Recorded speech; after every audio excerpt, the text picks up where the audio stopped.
Bueno, buenos días. Es un gusto para mí poder compartir este tiempo con ustedes. Hace algún tiempo se había acompañado y recuerdo el tema que habíamos hablado. Eso a algunos le cuesta más que a otros, ¿no? Por ahí hay un mensaje que escuchamos el domingo de ayer. Miren, ayer estaba escuchando la radio y, ¿cómo se llama? El ministro de Salud de la capital de Buenos Aires es una palabra que me llamó la atención y la escuché, traté de retenerla, digo, la voy a anotar porque era una palabra importante para un uso teológico que no se da. Bueno, y después pasó el día y a la noche le quiero comentar a Cristina y ya no podía no recordaba la palabra. Traté de buscar en Google la estructura que llevó a que él utilice esa palabra o lo que la palabra representaba y no la pude encontrar. Se lo menciono, capaz que alguno sabe de qué se trata y después me la dice, pero traté por lo menos como una hora. Uno dice, qué tontería, una hora estar buscando una palabra. Lo que pasa es que era una palabra tan precisa, un vocablo tan preciso para enseñar algo que es muy importante. ¿Y qué es? Que muchas veces nosotros sacamos conclusiones en base a un caso aislado y que no son representativas de la normalidad. ¿A qué se refería? El Ministerio de Salud estaba diciendo que había notado un aumento de casos. Vieron que vuelcan la cifra de los contagiados, entonces, ahora voy a parafrasear y le voy a decir cualquier número. No sé, estaba dando que en esta semana hubo 4.000 y la semana pasada hubo 3.000. Entonces, ¿qué pasa? Lo que estaban diciendo es, la curva de casos está descendiendo.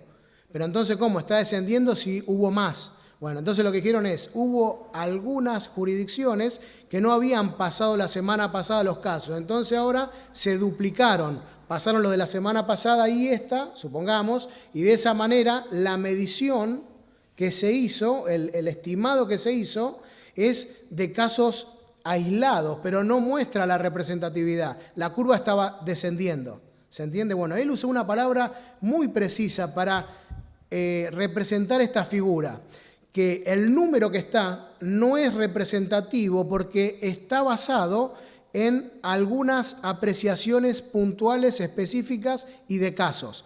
Toda esa frase la representó con una sola palabra, un solo vocablo. Pero no recuerdo ahora la palabra y me volví loco tratando de buscarla y no la pude encontrar. Pero fíjense en qué importante que es la precisión etimológica. Así también lo es en la Biblia. Bueno, cumplo en algunas presentaciones, como decía Marcelo, bueno, soy de la iglesia Andoxud, estoy en esa iglesia desde los 18 años, me convertí en ese lugar y bueno, y sirvo al Señor ahí con mi familia, Cristina, con Keren, nuestra hija. Bueno, tenemos varios afectos y amigos en esta iglesia local también, así que es un gusto cada vez que puedo estar con ustedes y compartir el mensaje. Así que bueno, voy a tratar de que Dios hable a través mío y que podamos mirar solamente lo que la Biblia enseña en esta mañana. Bueno, como le decía, la precisión etimológica. Hace algunas semanas llamé a Marcelo porque, bueno, estoy estudiando la Biblia, como todos, en sus hogares, que es lo que la palabra nos enseña, y escuché una frase que por lo menos me resultó extraña. Nunca había estudiado en particular ese tema, y etimológicamente la palabra me llevaba a otro lugar, ¿no? Cristo murió espiritualmente. Y lo llamé a Marcelo, mira, escuché esto, ¿qué te parece? ¿A vos lo escuchaste? Muy pocas veces, por lo menos yo nunca había escuchado esa expresión y me resultó chocante. Y luego empecé a estudiar, a considerar, pero el concepto también, porque esa frase puede ser chocante si tenemos un concepto etimológico distorsionado. En primer lugar, cuando vamos a la Biblia tenemos que considerar, cuando hablamos de muerte espiritual, lo que significa. Pero después hay distintos aspectos de lo que realmente es la muerte espiritual. En la mayoría, en el conjunto de todas las acepciones de la palabra y del significado de la palabra, significa separación. Pero una cosa es la separación que experimenta el hombre como consecuencia del pecado y otra la que experimentó Cristo en la cruz. Porque es indiscutible que la Biblia dice que el Señor clama, lava, sabatani, que significa ¿por qué me has desamparado? En ese momento Dios el Padre desampara al Hijo para ampararnos a cada uno de nosotros. Tenemos canciones que expresan esta verdad. Jesucristo en el último momento, ahí en Getsemaní, en esa oración particular, dice, pasa de mí esta copa. Hay todo un contexto ahí. En la celebración de la Pascua había 4 copas, ¿no? Y en esa celebración de la Pascua la última copa era como si fuera el cierre, una expresión de gratitud como consecuencia de la liberación del pueblo de Israel, celebrando la liberación del pueblo de Egipto. Y toda esa connotación tiene que ver con que en ese momento Jesús, cuando participó junto con sus discípulos en la ceremonia y en la cena de la Pascua, dice, después de haber cantado el himno salió al monte, pero no participó de esa copa, de esa última, que era la conclusión de esa celebración de la Pascua.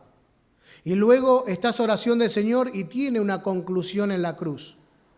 Esto tiene que ver con toda la trascendencia y la importancia que tiene la historia, la cultura, la tradición judía. Muchas veces cuando nos aproximamos al Nuevo Testamento tenemos que saber y darnos cuenta que hay muchos griegos que tenían un concepto y una mente hebrea. Y aunque el griego no tiene componentes como los hebraísmos, hay un componente hebreo que se expresa a través de expresiones griegas y se empieza a mezclar estas culturas, y eso también es importante. Muchas veces para resolver algunas cosas o una primera aproximación a la Biblia, vemos en el Antiguo Testamento santo, santo, santo. Y ahí dice, bueno, está haciendo referencia a cada una de las personas de la Trinidad. Muchos, hasta comentaristas que son respetables, hacen esta aseveración. No es así. Ahí lo que está usando es un hebraísmo, es una manifestación superlativa de una expresión. Está llevando a un grado excelso la santidad de Dios. Eso es lo que enseña. No está haciendo referencia a cada una de las personas de la Trinidad. Estamos distorsionando la Biblia si decimos eso. Miramos el Nuevo Testamento y dice que es difícil que un rico entre al reino de los cielos. Y hay un énfasis particular, es más difícil que pase un camello por el ojo de una aguja. Entonces muchos tratan de suavizar eso, es una hipérbole, es una exageración. Lo que dice es literal. Hay una imposibilidad casi completa de que un rico pase. Y luego vamos a tratar de elaborar un poco este concepto. Pero esa hipérbole, muchos tratan de suavizarla y dicen, bueno, una puerta pequeña en Jerusalén. No es así.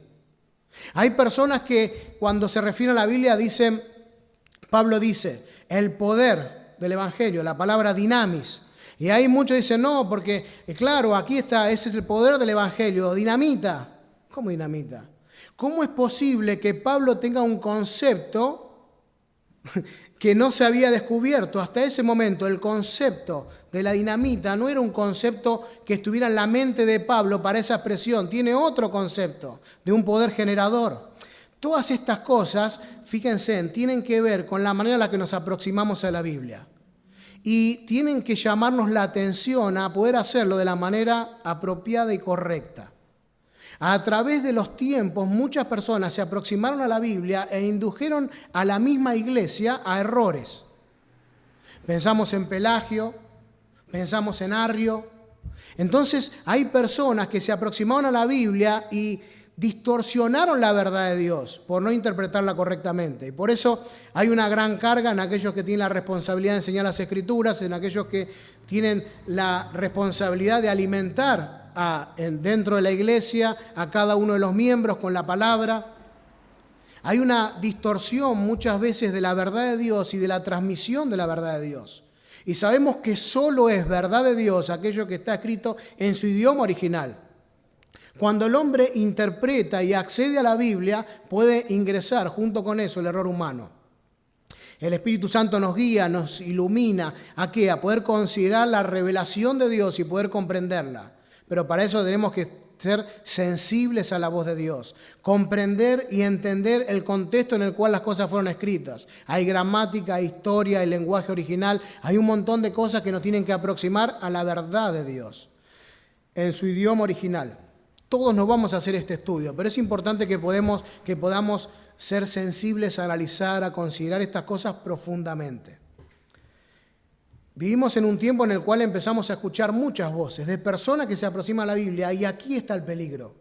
Ustedes saben lo que es la teología latinoamericana. Es una aproximación a la Biblia donde se trata de redescubrir las verdades teológicas, pero de una mirada y una adaptación práctica para Latinoamérica. Y Latinoamérica está atravesada de distintas características diferentes a Estados Unidos, a las doctrinas que hemos recibido de los hermanos que han forjado este movimiento. Entonces se empiezan a comparar, a sacar conclusiones.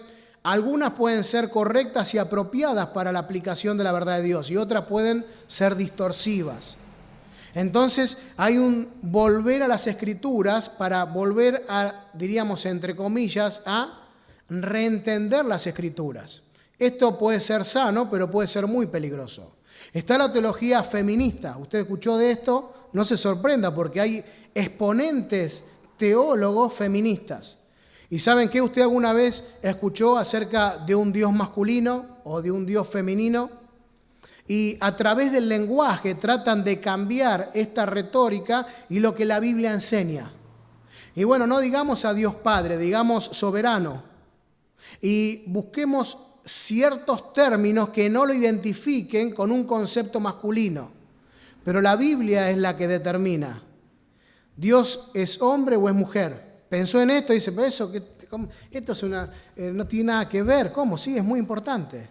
Dios no es ni hombre ni mujer, es asexuado. Por eso Dios es espíritu. Nosotros tenemos un concepto biológico, pero cuando queremos pensar y considerar a Dios, tenemos que considerarlo a través de la manera en la cual Dios se revela. ¿Y cómo lo hace? A través de su palabra. La palabra determina lo que está bien y lo que está mal. ¿Quién es Dios? ¿Quién somos nosotros? La teología es un acercamiento, un estudio de la persona de Dios, pero la carnalidad puede hacer que una mirada subjetiva que tengamos distorsione la verdad de Dios. Por eso debemos ir sin perjuicios a la verdad de Dios, buscando la guía y a través de la oración para que Dios nos hable a través de su palabra. Debemos analizarlo todo y retener lo bueno, pero una perspectiva distorsionada de la escatología. Ustedes saben que hay distintas posiciones en cuanto a la escatología. Nuestras iglesias tienen una posición dispensacionalista y otros que no. Hay unos que dicen el milenio ya está en ejecución, hay otros que dicen no hay milenio, literalmente. Hay otros que dicen el rapto es pretribulacional, otro posttribulacional, son todas doctrinas, ¿no? Pero una concepción de estas doctrinas puede cambiar en el presente la visión de la iglesia, sí. Entonces, importante, ¿cuál es nuestra posición en base a lo que la Biblia enseña de estas doctrinas? Una distorsión de esto puede cambiar. Y hay tremendos teólogos como Hawks, tiene una teología sistemática tremenda de 2 tomos, 2 volúmenes, extensísima, tremendamente importante para todo estudiante, pero él tiene una posición teológica que entendemos que no es bíblica. Porque la Biblia no enseña y en otros temas es descollante. Llega a una profundidad que muchos quedan al camino. Y entonces tomamos de todos y retenemos solamente lo bueno, aquello que está conforme a las Escrituras. Entonces miramos la experiencia y la práctica de la iglesia y aún nosotros empezamos a incorporar estas pequeñas cosas. He escuchado el mensaje que dice, bueno, hermanos y hermanas, vamos incorporando parte de la experiencia de este mundo, de la cultura de este mundo, y no debe ser así. Usted sabe que la Biblia tiene precisión meridiana en cada término, en cada aplicación de término. El Espíritu Santo guió verbalmente, sin anular la personalidad del escritor, y dejó registrado solo la verdad. Y cuando tiene que hacer referencia a la mujer y al hombre, lo hace en forma categórica. Cuando tiene que hablar en un término genérico, lo hace en forma categórica. Y hay veces donde el contexto determina el uso del vocablo y no hay error. El otro día escuché un mensaje, vamos a hacerlo como referencia porque esta introducción es propia para entender la importancia de este tema que vamos a ver. Se va el tiempo, pero voy a resumir. Pero quiero que veamos este pasaje porque muchas veces por ahí una frase queda descolgada del contexto y que la Biblia enseña. Vamos a 1 Timoteo. No habíamos abierto la Biblia todavía y es importante dar contexto a lo que estamos diciendo.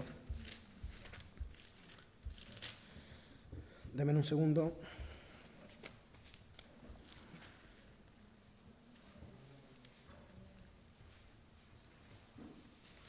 Segunda Timoteo capítulo 2, versículo 2, o desde el versículo 1, dice: tú pues, hijo mío, esfuérzate en la gracia que es en Cristo Jesús. Lo que has oído de mí ante muchos testigos, esto encarga a hombres fieles que sean idóneos para enseñar también a otros.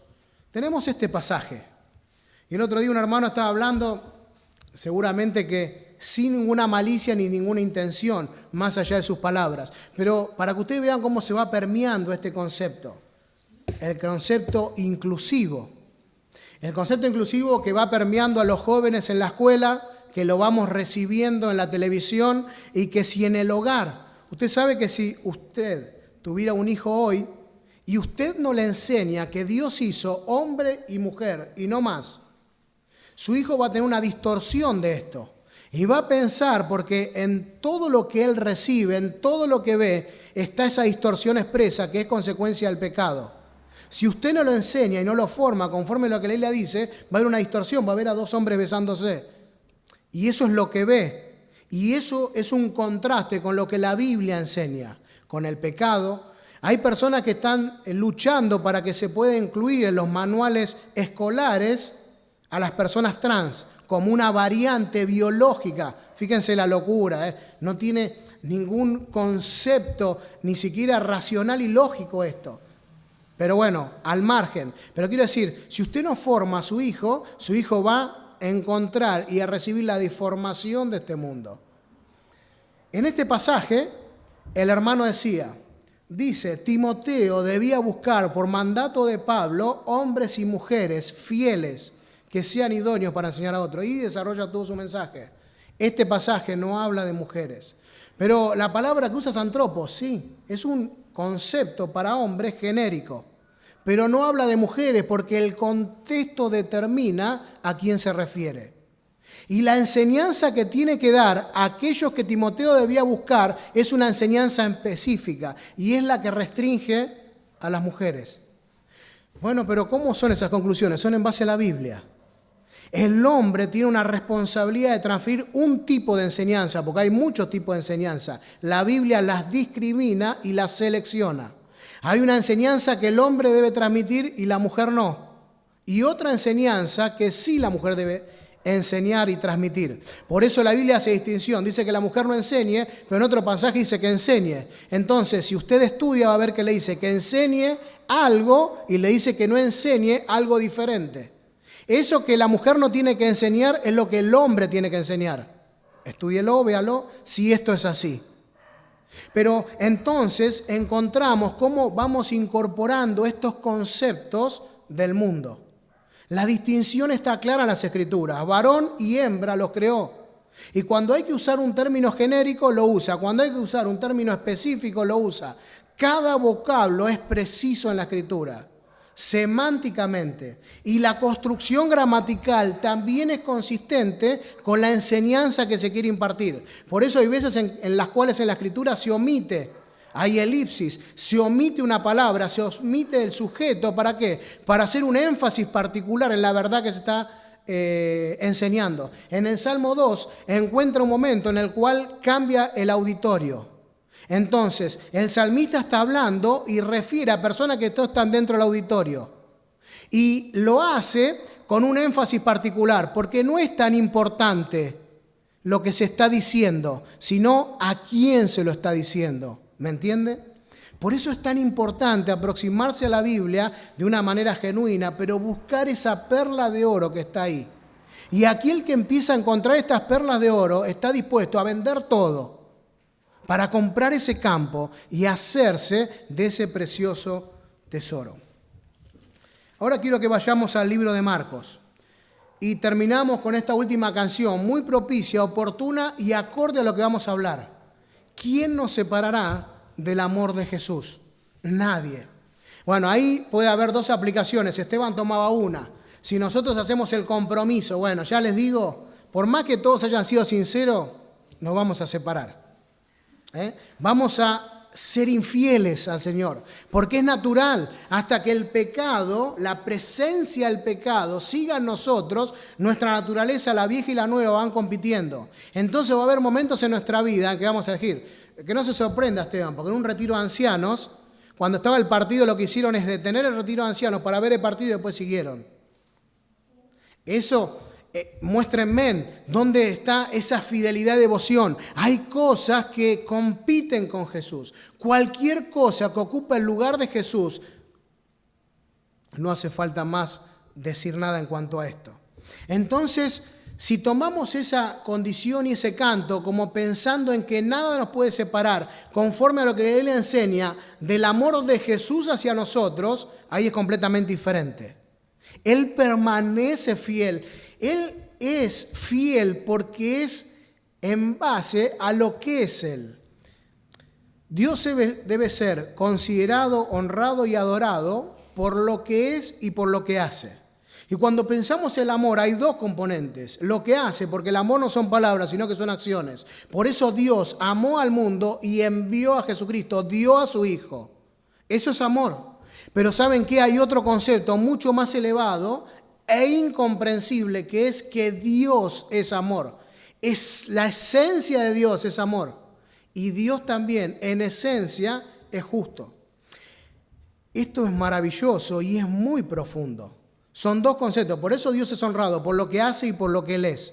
Y cada vez que Dios demanda algo, también lo demanda por lo que Él es. Siga esto en la Biblia y fíjese. Cada demanda de Dios es consistente con el carácter de Dios y con lo que Dios es. No solamente con lo que Dios hace y quiere hacer, sino con lo que Dios es en esencia. Y vamos a leer el pasaje que tenemos en Marcos, capítulo 10, versículo 17. Dice: al salir él para seguir el camino, vino uno corriendo e hincando las rodillas delante de él, le preguntó: Maestro bueno, ¿qué haré para heredar la vida eterna? Jesús le dijo: ¿por qué me llamas bueno? Ninguno es bueno, sino solo uno, Dios. Los mandamientos sabes: no adulteres, no mates, no hurtes, no digas falso testimonio, no defraudas, honra a tu padre y a tu madre. Y entonces respondiendo le dijo: Maestro, todo esto lo he guardado desde mi juventud. Entonces Jesús mirándole le amó y le dijo: una cosa te falta, anda, vende todo lo que tienes, dale a los pobres y tendrás tesoro en el cielo. Ven y sígueme tomando tu cruz. Pero él, afligido por esta palabra, se fue triste porque tenía muchas posesiones. Entonces Jesús, mirando alrededor, dijo a los discípulos: cuán difícilmente entrará en el reino de Dios los que tienen riquezas. Este pasaje es un paralelo conceptual a aquellos que estábamos mencionando antes, ¿no? Ahí había palabras y no cerré la idea, ¿no? En ese cuando dice que es más difícil que un camello pase por el ojo de una aguja. Algunos tratan de suavizar esa hipérbole, pero ¿saben qué? No hay que suavizarla porque cuando vamos y profundizamos nos damos cuenta que en los manuscritos originales usa diferentes palabras para aguja. Marcos usa una, Mateo usa una y Lucas usa una diferente, rafis y velome, dos agujas completamente diferentes. Y ahí nos muestra que la inspiración es plena, es completa y es inerrante, porque Dios permitió que cada uno exprese una verdad significativa sin anular su personalidad. Entonces Lucas utilizó la aguja que él conocía, la del cirujano. Aquellos que hacían las intervenciones era una aguja más alargada y mucho más filosa y fina que la que usaba el sastre. Y cada uno usa rafis y velome, dos palabras griegas diferentes, pero que muestran algo tremendamente importante. Es imposible que un camello pase por el ojo de una aguja. No hay que suavizar, es lo que dice el Señor. Y aquí se complementa la idea. Pero no quiero reparar en eso. Quiero reparar en lo que hemos cantado y en lo que dice la Biblia. ¿Usted sabe del amor de Dios? Sí, porque si realmente es un hijo de Dios, un día experimentó ese amor. Entendió que Cristo murió en la cruz, murió por sus pecados y Dios le dio acceso al cielo a través y por los méritos de Jesucristo. Pero ¿qué es el amor de Dios? ¿Cómo es el amor de Dios? Bueno, hay muchos pasajes que nos enseñan acerca de esto. La Biblia enseña acerca del amor que el hombre debe dispensar hacia sus hermanos. El creyente debe dispensar hacia sus hermanos. El amor que Dios dispensa hacia los creyentes, hacia los incrédulos. Pero este pasaje, quiero que reparemos en esta frase del versículo 21. Entonces Jesús, mirándole, le amó. Solamente eso.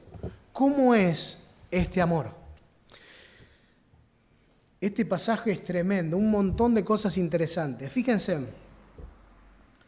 ¿cómo vino ese joven? Dice el texto, al salir él para seguir el camino, vino uno corriendo. Había fervor en ese joven. Era un joven que tenía una gran ansiedad. El acercarse a ese maestro para hacerle una pregunta. Una pregunta que él consideraba muy importante. En segundo lugar, fíjense la humildad de este joven. Dice él, hincándose de rodilla delante de él. Vino a Jesús corriendo, y no solamente que vino corriendo porque tenía una necesidad imperiosa de hacer una pregunta, sino que se inclina delante de él, en un reconocimiento de autoridad, en un reconocimiento de que aquel al cual le preguntaba era el único que le podía dar una respuesta a su necesidad. La pregunta era importante, era tremendamente importante, y va delante de Jesús y le hace la pregunta: Maestro bueno. Ahí encontramos algo que no es tan positivo, ahora ya lo vamos a ver. Pero hace esa pregunta: ¿qué haré para heredar la vida eterna? Hay en este joven una bondad moral inherente a él. Él, como vemos que sigue el relato, tiene una condición y una piedad muy particulares. Pero lo que primero vemos es lo que Dios mira. Y cuando hablamos del amor, hablamos de la manifestación de lo que Dios es. Dios es amor. Y cuando hablamos del amor en un concepto completo del amor, tenemos que pensar que el amor está asociado a la reprensión. Ahora ya no me gusta tanto el tema, ¿no? Porque cuando pensamos el amor, le preguntamos a cualquiera y las expresiones que va a dar del amor van a estar asociados a todo aquello lindo, bueno, a los corazones, si le tenemos que dibujar. Pero algunos, si empezara a poner palabras asociadas al amor, ¿pondría reprensión? Bueno, si no lo pone, no está entendiendo lo que es el amor y no entiende lo que es el amor de Dios. El amor de Dios es reprensión. Por eso hay pasajes que se comprenden mal, porque dice el que pasa por alto la ofensa. ¿Qué es esto? Es que alguien me ofende y yo lo dejo, bueno, no, ya está, vamos a dejarlo, él se va a dar cuenta, eso es amor. No, eso no es amor. El que pasa por alto la ofensa lo que enseña es que cuando alguien me ofende, eso no tiene que anidar en mi corazón y generar resentimiento, no tiene que generar un pecado en mi vida. El pasar por alto la ofensa tiene y nos enseña que yo tengo que tener la disposición de ir para manifestar amor al que me ofendió. Lo que dice el pasar por alto la ofensa significa que no anida el pecado en mi vida, sino lo que hago es buscar la restauración del que ofendió. Eso es lo que enseña. El amor es aquel que pone en manifiesto la falta. En una iglesia alguien comete un pecado y hay hermanos que dicen, bueno, no, pero estaba débil, vamos a dejarlo. Si lo hace de vuelta lo disciplinamos. No, esto no es consistente. Dios exige la disciplina a la iglesia, porque es su iglesia, no es la nuestra. No podemos manejar la iglesia, no podemos adorar a Dios como nos parece, no podemos aproximarnos a Dios como nos parece. ¿Recuerda David? Había ciertas personas que debían llevar el arca. Y había una persona que con buena intención quiso resguardar que el arca no caiga en el barro y murió.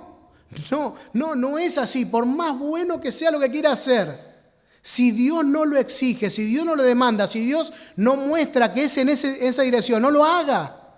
No lo haga. ¿Sabe que Dios va a premiar tanto por lo que se hace, por lo que no se hace? Un joven es restringido por los ancianos y el joven piensa que está siendo restringido injustamente.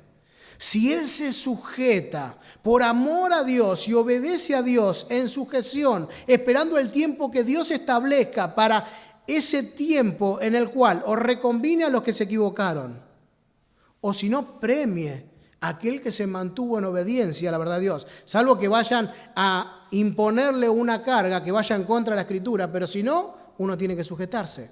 Eso es lo que enseña la Biblia. Estos son los principios de la Biblia. Esta es la ética de la Biblia. Bueno, este joven viene con fervor, tiene una importante pregunta, muestra una verdad moral.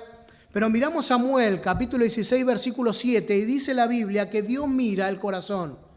Y Jesús mira el corazón de ese hombre. ¿Y qué pasa? Ahí vamos al énfasis de nuestro versículo. Dice, entonces Jesús, mirándole, le amó. Pero no es la mirada superficial, no es la que tenemos nosotros sobre los hermanos, es la que solamente Dios tiene. Cuando usted viene a la cena, no toque los símbolos si hay pecado en su vida, porque Dios mira. El otro día veíamos los sacrificios en Levítico, y hay un sacrificio que era plenamente para Jehová. Esta mesa es plenamente para Jehová. Y todos los que se aproximan a Él tienen que saber que Dios mira el corazón. No importan las apariencias, no importa la piedad que podamos manifestar. Si alguno come y bebe indignamente, es juzgado. Esta porción es de Jehová. Ese es el principio. Algunos dicen, no, pero eso era la ley. Los principios éticos y morales de la ley permanecen vigentes. Miren a este joven. Este joven dice que en el versículo 18, Jesús le dijo, ¿por qué me llamas bueno? Ninguno hay bueno, sino uno, y Dios. En primer lugar vemos que era una persona piadosa. Era una persona que tenía un credo sincero a su propia opinión, pero tenía una distorsión de la persona de Dios. No hay bueno ni aun uno. Hay personas que podemos considerar como buenas porque la vemos y tiene un carácter tan manso, tan apacible, tan amoroso. Pero la Biblia dice, no hay bueno ni aún uno. Solamente Dios. Este joven tenía una distorsión de Dios, tenía un acercamiento religioso a Dios, pero no tenía comunión plena, porque la única manera de conocer a Dios íntimamente es a través de la comunión. Hay tres palabras o cuatro en la Biblia que utiliza para conocer, para conocimiento, pero una muy enfática que tiene que ver con un conocimiento de relación. Ginosco tiene que ver cuando yo conozco a Dios a través de la relación que tengo con Dios. Por eso en Juan 17, cuando uno lo estudia, ve que el Señor le dice, yo lo conozco, ustedes no le conocen, porque los fariseos no conocían a Dios, no tenían comunión con Dios y nunca pudieron considerar a Dios como Dios era. Pero ellos elaboraron 613 preceptos. ¿Usted alguna vez los consideró? Están todos basados en textos de la Biblia. Empieza de Génesis hasta Deuteronomio. Y en cada uno de esos 613 preceptos, ellos establecen el aproximamiento teológico que tenían sobre la verdad que encontraban ahí. Hay 3 o 4 de Génesis y luego encontramos de Éxodo, de Levítico, de Deuteronomio, de Números. Y el último de todos, ¿sabe cómo termina? Esto es lo que sabía este joven. Esto es lo que guardaba ese joven. Él basaba su experiencia religiosa en esto, pero sin tener en cuenta el espíritu de estos mandamientos. El espíritu de los mandamientos, el espíritu de la ley, es el carácter ético y moral de Dios. Es el carácter del Dios que ese joven no conocía. Los creyentes guardan la verdad de Dios, no para obtener la salvación, sino como consecuencia de que son hijos de Dios, sino como consecuencia de que quieren mostrar gratitud al Dios que los salvó y como consecuencia de que un día recibieron ese amor. Porque nosotros amamos a Dios porque Él nos amó primero.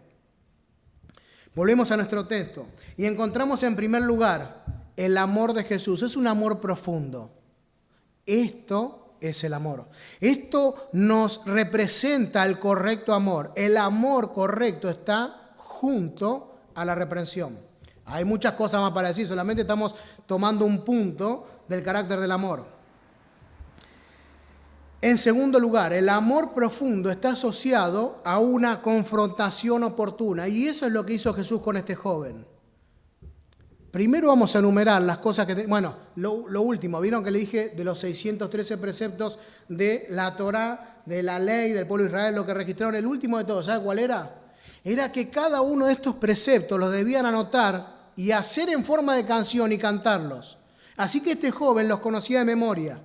El hebreo conocía el Antiguo Testamento de memoria. Era un idioma consonantado, no había vocables y había palabras que podían significar una u otra cosa con las mismas consonantes dependiendo solamente de la oración en que estaba.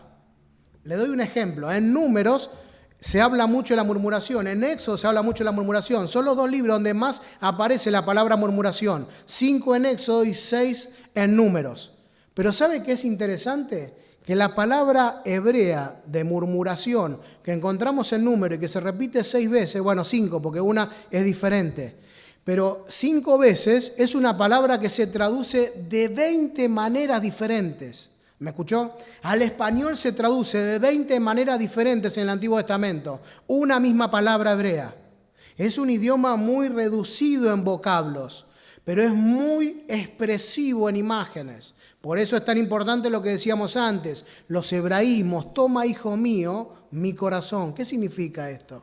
El considerar la poesía hebrea nos ayuda a entender los salmos. Todas estas cosas son importantes.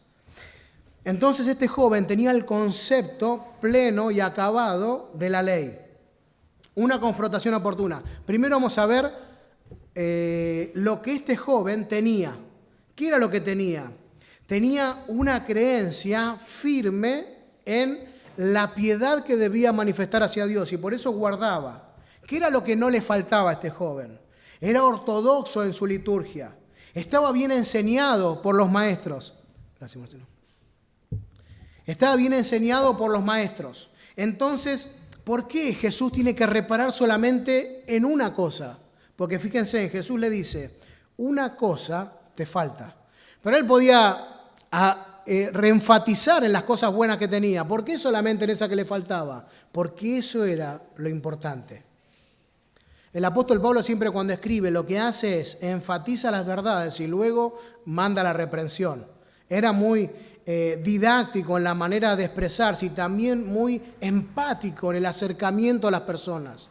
Hay personas que les cuesta más que a otros van a fuerza de choque, pero Pablo tenía una manera de acercarse con amor para poder reprender. Es tremendo, fíjenlo. ¿Y qué hace? Enfatiza este principio, el principio de Jesús, también lo enseña Pablo. Una cosa te falta. ¿Y saben qué? Whitefield una vez estaba en un lugar compartiendo unas reuniones y dice que lo hospedó una familia de gente inconversa. Y fue tremendo ese momento porque la familia era una familia con características morales como nadie, aún más elevadas que algunos creyentes que él conocía, decía. El amor que reinaba en ese hogar era tremendo.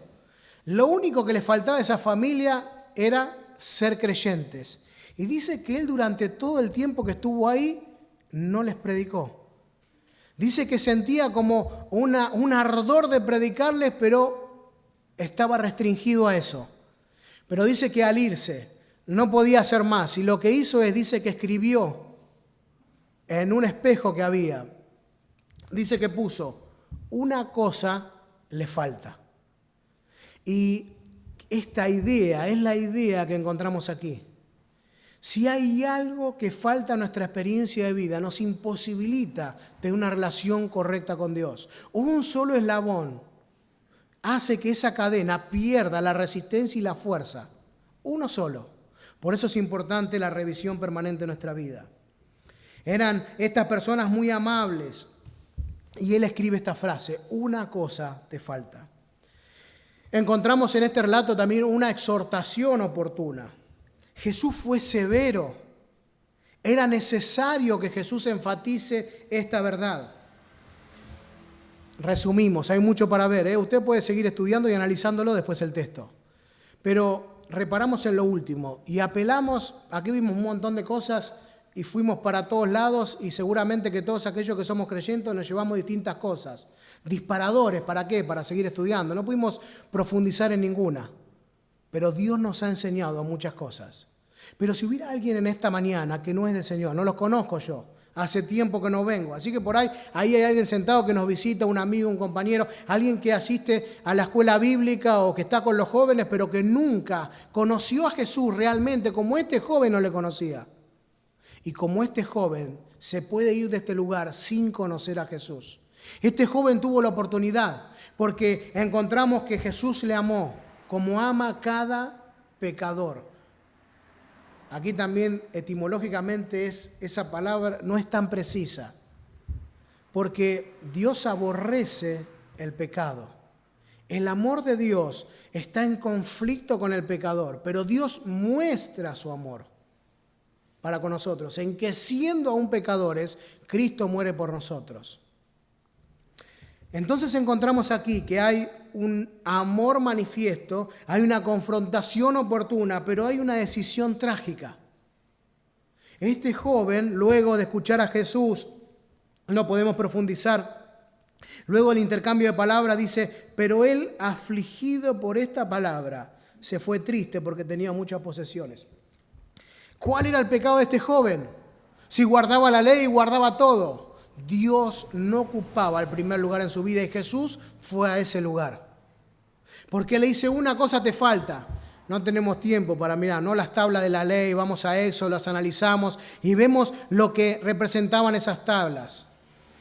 Para Calvino había 3 que correspondían con una mirada hacia el cielo y otra con las prohibiciones. Entonces cada uno tiene un acercamiento a la ley y va haciendo una descripción a distintas divisiones de estas tablas. Pero este joven cumplía con todos los mandamientos que tenían un orden, pero no lo más importante. El Señor Jesús resumen la ley y los profetas con 2 mandamientos. Esos 2 mandamientos resumen los 613 preceptos y todos los preceptos que nosotros podamos escribir. Porque pueden ser más de 613. Miramos al pueblo de Israel y decimos, no, acá agregaron cosas de hombres. Pero no tenemos que hacer de Génesis hasta Deuteronomio los principios. Es de Génesis hasta Apocalipsis. Y yo le puedo asegurar que si usted toma nota de cada principio encontramos en la palabra de Dios que debe ser obedecido, porque Dios lo expresa en forma imperativa, va a anotar más de 613. Pero este joven se fue triste, tiene una decisión trágica, se marchó triste. Aquí encontramos 2 conceptos que la Biblia expresa de tristeza. Hay una tristeza que produce vida, hay una tristeza que produce esa muerte, la manifestación de la muerte, el estado de condición de muerte y de separación de Dios. Y es la decisión esta que este joven tomó y fue una decisión triste. Él decidió seguir estando él en el lugar central en su vida y quitar a Dios del medio. Y solamente una persona puede experimentar plenitud cuando renuncia a su ego, reconoce su condición y deja que el Señor se siente en el trono. Este joven se fue triste. Judas se fue triste y se ahorcó. Y se manifestó lo que él era, el hijo de perdición. Muchas personas, después de escuchar el mensaje de Jesucristo, escuchar el mensaje de salvación, se van con una verdad comunicada, pero no una verdad apropiada. Y luego la tristeza que puede producir el momento se diluye. No produce arrepentimiento y no produce vida. Solamente produce arrepentimiento y vida cuando hay una actitud de reconocimiento. Miramos a Pedro, dice que lloró amargamente luego de haber negado al Señor, pero fue restaurado. La restauración es parte del arrepentimiento y de la vida. Hay una tristeza que produce vida. La autosuficiencia y la falta de dependencia de Dios que el hombre natural tiene es lo que le aleja de Dios. Que el Señor nos ayude a tener una mirada completa del concepto del amor. En primer lugar, para aquellos que somos sus hijos. El amor está asociado a la reprensión. Pero en esta mañana, si hay alguien sin Cristo, tiene que entender que Dios le ama. Que Cristo murió en la cruz por sus pecados y por mis pecados. Un día reconocí que era pecador, acudí a la cruz. Ese reconocimiento aún fue una acción divina. Dios aplicó el amor de su Hijo en mi vida. Es que tuve que ser confrontado, tuve que recibir la reprensión y entender que soy pecador. El Espíritu Santo convence al hombre natural de que es un pecador, que está depravado completamente y que necesita un Salvador. Y ahí, en ese momento y solo ahí, es cuando la persona pasa de muerte a vida. Porque se aplica la verdad del Evangelio, la única que posibilita que el hombre que está muerto en delitos y pecados conceda y reciba la fe que viene del cielo. ¿Está sin Cristo? Acude a Él, contrito y humillado. Experimenta ese amor que en esta mañana te dice una cosa, te falta. Posiblemente le falte lo mismo que a este joven, ¿o no? Posiblemente usted no tenga una vida religiosa y de piedad como la tenía este joven. Hay otras cosas que Dios conoce. Pero el amor de Jesucristo alcanza para cubrir esas faltas. Hay personas que piensan que ¿cómo Dios me va a perdonar este gran pecado que cometí? Dios perdonó a David. Dios perdona porque el alcance de la obra de la cruz no tiene dimensión. La salvación no puede ser comprada con oro ni con plata. Solamente la sangre preciosa de Cristo es suficiente para perdonar cualquier tipo de pecado. Pero para todo aquel que entienda aquello que le falta. Y eso que le falta es que Dios ocupe el primer lugar. Solamente se puede acceder a ese lugar y a esa posición si Él reina en la vida. Y para eso hay que acudir a Él contrito y humillado. No tome una decisión triste como la de este joven y se vaya a este lugar sin Jesucristo. Acéptelo, recíbalo. Pídale a Dios que obre con poder en su vida para tener salvación y vida eterna. Que Dios bendiga su palabra.